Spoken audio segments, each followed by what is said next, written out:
Hello বন্ধুরা, তোমরা সবাই কেমন আছো? আশা করি সবাই খুব ভালো আছো। আমরাও খুব ভালো আছি। আজকে তোমাদের সাথে আমাদের রাত্রের খাবারের একটা রেসিপি শেয়ার করব। সেটা হলো নিরামিষ আলুর দম। তো এখানে দেখো, ঝুড়ির মধ্যে ছোট ছোট আলু সেদ্ধ করে রাখা আছে। তো এখন গ্যাস অন করে কড়াই বসিয়ে দেওয়া হয়েছে। প্রথমে আলুগুলো ভেজে নেওয়া হবে।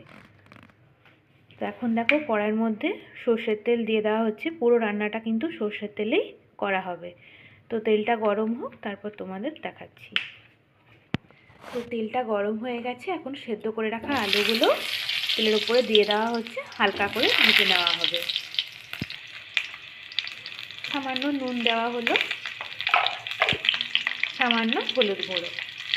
এখন আলুগুলো ভালো করে ভেজে নেব। তো আলুগুলো ভাজা হয়ে যাক, তারপর তোমাদের দেখাচ্ছি। তো আলুগুলো দেখতে পাচ্ছ এক পিঠ ভাজা হয়ে গেছে, অপর দিকটাও ভেজে নেওয়া হচ্ছে। এখন আলুগুলো তুলে নেওয়া হচ্ছে। কড়াইয়ের মধ্যে আর একটু সর্ষের তেল দিয়ে দেওয়া হলো গ্রেভিটা বানানোর জন্য। ফোড়নে দেওয়া হচ্ছে গোটা জিরে, তেজপাতা, হিং, শুকনো লঙ্কা।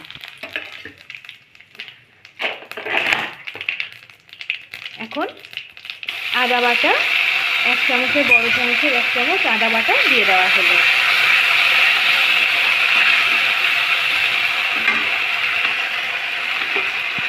পরিমাণ মতো নুন।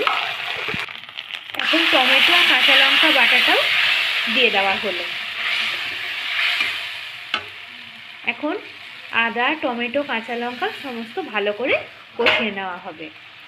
এখানে গুঁড়ো মশলাগুলো নেওয়া হয়েছে, জিরে, ধনে, হলুদ, শুকনো লঙ্কার গুঁড়ো একসাথে দিয়ে দেওয়া হলো। এখন এই গুঁড়ো মশলাগুলো মশলার সাথে ভালোভাবে কষিয়ে নেওয়া হবে।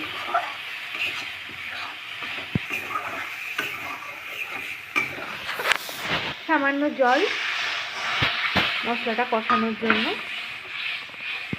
তো মশলাটা কষানো হয়ে গেছে। এই পর্যায়ে আমরা ভেজে রাখা আলুগুলো মশলার উপরে দিয়ে দিলাম। এখন আলুগুলো মশলার সাথে আরও কিছুক্ষণ আমরা ভালোভাবে কষিয়ে নেব।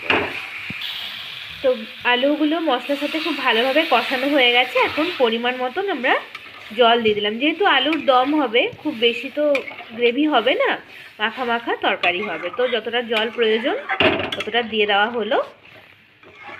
এখন আমরা ঢাকা দিয়ে 10 মিনিট মতন ভালোভাবে ফুটিয়ে নেব। তো এটা হতে থাক। দেখো, আমাদের 10 মিনিট প্রায় হয়ে গেছে, আমরা ঢাকা দিয়ে রেখেছিলাম। তো এখন দেখো, গ্রেভিটা কিন্তু খুব সুন্দর মাখা মাখা হয়ে এসেছে, এবং আলুগুলোও কিন্তু যেহেতু আগে থেকে সেদ্ধ করা ছিল, আর এখন গ্রেভির সাথে খুব ভালোভাবে মিশেও গেছে। এখন দেখো, কসুরি মেথি উপর থেকে ছড়িয়ে দেওয়া হচ্ছে। এতে ফ্লেভারটাও খুব ভালো হয় আর সেন্টটাও তরকারির খুব ভালো আসে। তো এখন কসুরি মেথিটা দেওয়ার পর ভালোভাবে মিশিয়ে দেওয়া হচ্ছে। আচ্ছা, এখানে বলে রাখি, গ্রেভিটা কিন্তু আর খুব বেশি শুকনো হবে না, কারণ আলু যেহেতু গ্রেভিটা টেনে নেয়, তো অতিরিক্ত শুকনো হয়ে যেতে পারে। সেই জন্য এই অবস্থাতে আমরা বন্ধ করে দেবো। তো এখন সামান্য একটু চিনি দেওয়া হচ্ছে, শুধুমাত্র স্বাদের ব্যালেন্সের জন্য। তোমরা যদি না খাও, নাও দিতে পারো। এখন যে মশলাটা দেওয়া হবে, এটা আমাদের বাড়িতে বানানো ভাজা মশলা। তো এই রেসিপিটা যদি তোমরা জানতে চাও, অবশ্যই কমেন্ট করে বলবে। এটা অন্য কোনো ভিডিওতে তোমাদের সাথে শেয়ার করব। আর গরম মশলা গুঁড়ো, এটাও কিন্তু আমাদের বাড়িতে তৈরি করা। এখন ভাজা মশলা আর গরম মশলা গুঁড়ো দেওয়ার পর ভালোভাবে মিশিয়ে নেওয়া হলো। আমাদের কিন্তু আলুর দম রেডি হয়ে এসেছে। নামানোর আগে উপর থেকে ধনেপাতা কুচি ছড়িয়ে দেওয়া হলো। শীতকালে ধনেপাতা কুচিটা দিলে তরকারির টেস্টটাও খুব ভালো হয় আর গন্ধটাও ভালো হয়। গ্যাস অফ করে দেওয়া হয়েছে। এরপর তরকারিটা আমরা বাটির মধ্যে ঢেলে নেব।